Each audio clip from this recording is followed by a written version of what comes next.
feeling better, but yeah, just got a couple of ways to go. So nice to have a little break. The boys took care of business, so we could get a little bit built-in rest, and obviously don't know when the next series starts. So continuing the road to getting back on the court as soon as possible. What are you doing at this point, Steph? Are you just getting treatment? Are you riding a bike? Are you where? It's a lot of treatment, pretty much 3 times a day. Trying to get full range of motion back, and then doing some things where I can keep my cardio up and my strength in the weight room. Just started riding the bike a little bit yesterday. So all those things that you can keep your body active while they're still healing too. Can you do any shooting at all? No, I tried that, but right now with where we are is trying to just continue the healing process and not rush it. So as long as there's some pain and whatnot, shooting is not really on the docket. When you say treatment, is that just ice? Is there yeah, there's a lot of ice. That's kind of the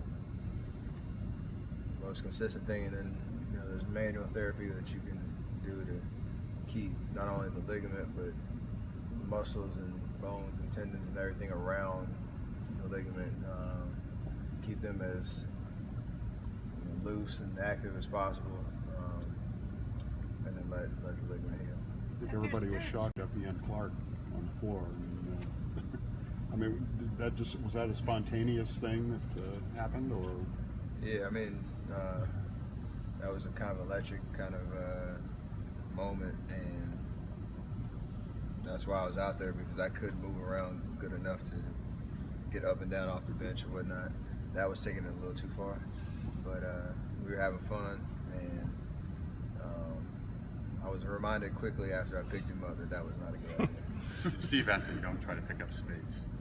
I picked the right. I'm high at basketball IQ, so I picked up the right teammate for sure. Yeah, you have to like keep Riley and Ryan at bay, because I know you like to get out on the floor with them. Yeah, I can get creative. Yeah, there's she knows Daddy's a little bit hurt, so piggyback rides and stuff like that aren't gonna happen. But we can have other fun. Steph, your spirits do seem, given the circumstances, and is it pretty fun to watch how well they've played without you the last 6 halves? Six quarters.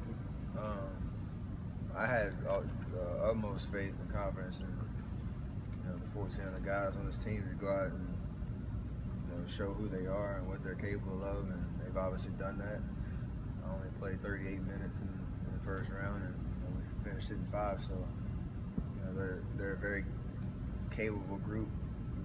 Without me, obviously, I would like to be out there with them, and I feel like we're a better team when I'm out there. But the way that they play and the way that they have that confidence and swagger about them,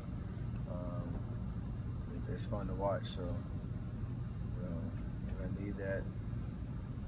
The same energy, focus, confidence going forward and to start this next round, and hopefully get out to a good start and get back to full strength as soon as possible. Are you still getting treatment on your ankle? One of the blessings of this injury, I guess, that situation is improved?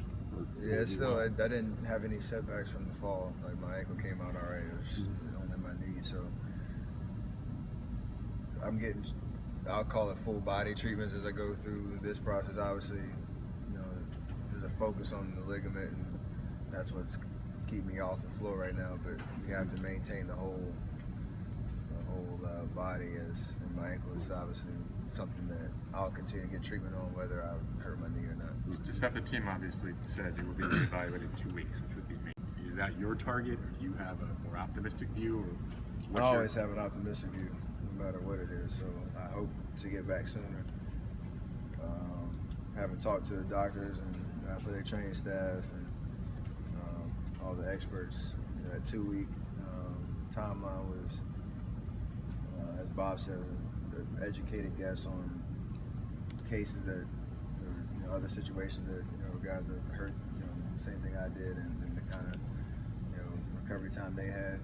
Obviously, everybody heals differently, so whether it's before 2 weeks, after 2 weeks, right at 2 weeks, the plan is to stay the same. Every day I'm getting treatment. Every day I'm trying to do what I need to do to get back on the floor. And when the body says it's time, then we'll push that. Will you need button. to go through some of the you did with the ankle, where you 3-on-3, 5-on-5, and there's several steps. I imagine you have to. Yeah, that's the plan. And then obviously after tonight and maybe Sunday, when we know who we're playing in the schedule, I can kind of understand how the games will fall and the opportunities that I'll have to maybe get into a practice session or what we need to kind of create once I'm close to being ready to go, so that I can go through those checkpoints.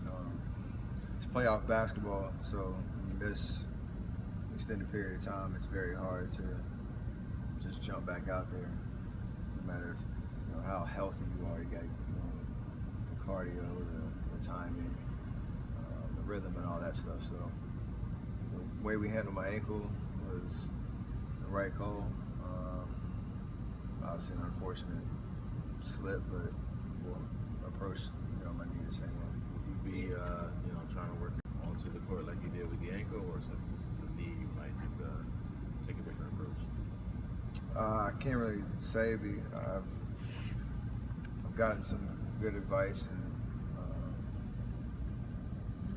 talked to some doctors that know this injury very well. And structurally, I'm sound, so knowing that, if I go out there, I'm not going to hurt it anymore. But there's obviously pain thresholds and things that can shut your knee down if you're not ready to go. So it's kind of a fine balance. I don't know if I'll wait till I guess I won't wait till I'm like whatever 100% in, because obviously there's a sense of urgency with the playoffs, but I won't rush it to the point where I'm putting myself in danger. When Andre was out, he talked about this. Do you just suddenly find yourself with a lot of time on your hands that you didn't have before? Sort of. In the playoffs, we haven't had any road trips that I've missed or anything, so my schedule is pretty much the same. Come to the gym.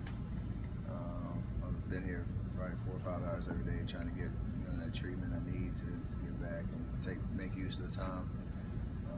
Felt like I spent more time in here in the gym than when I was healthy. So it's a little different. Obviously, the game days are the ones that mentally it's just a different kind of vibe when you're not playing and you want to be playing, because you have a certain routine and protocol of how you get ready for games, and then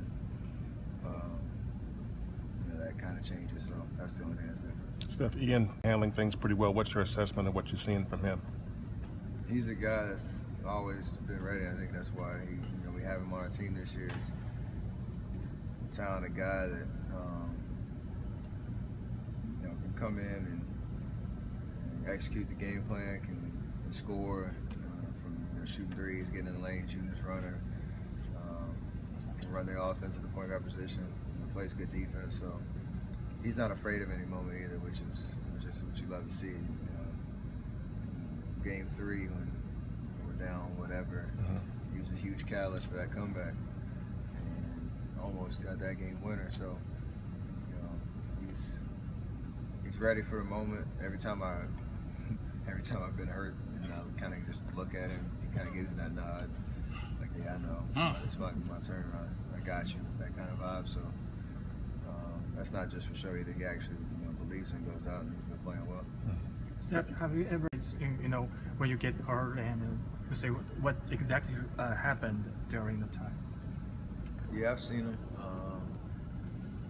I was trying to figure out where that wet spot came from, and obviously going back and seeing Montehidas slide across the floor right before I got to that part of the court. Just kind of an unlucky break. And I've watched it, and I just feel really blessed to have gotten out of that situation with only an MCL sprain.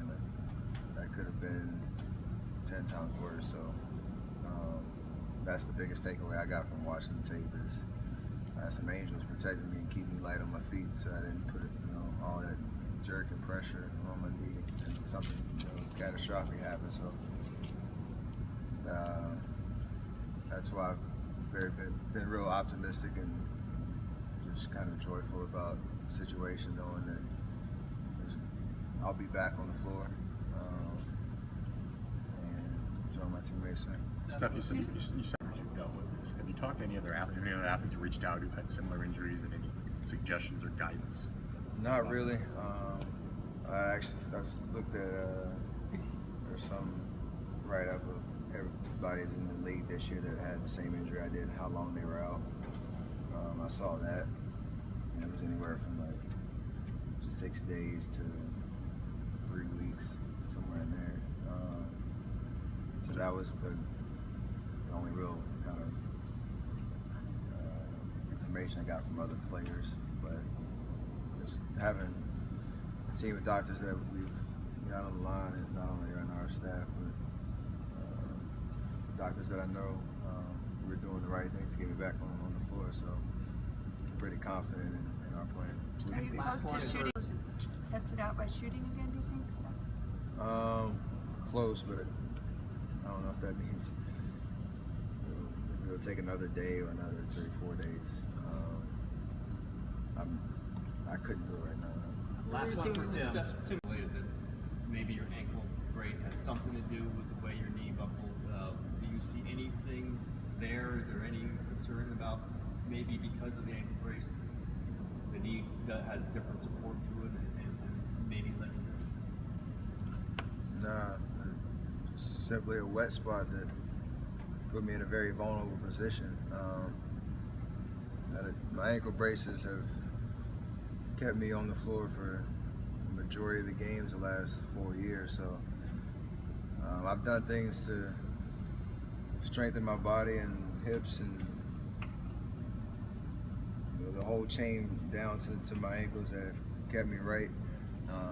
I don't know if I would have felt any differently had I not been wearing ankle braces or not, but the way I saw the video, everything was pretty in line, which is what you want in that situation. You don't want anything kind of rotating against itself or putting pressure where it shouldn't be. So my knee was going to take all that force regardless because of the position I was in, having slipped. So I'm rolling with that. Great, thank you.